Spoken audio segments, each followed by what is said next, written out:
Mga kababayan, bilang tao, karapatan ni unang ginang Lisa Marcos na makaramdam ng sama ng loob at galit.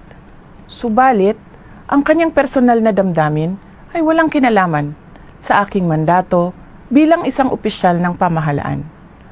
Upang makausad tayo, iiwan na natin sa isang pribadong pag-uusap sa pagitan lamang namin ni Pangulong Bongbong Marcos Jr. ang mga susunod na hakbang.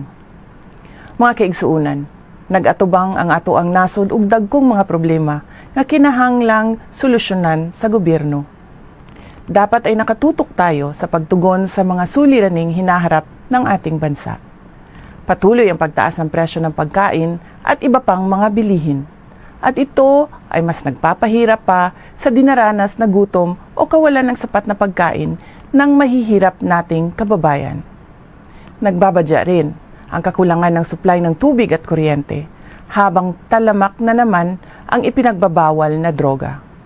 Samantala, hindi pa rin natatapos ang banta ng kriminalidad, terorismo at insurhensiya sa ating bansa.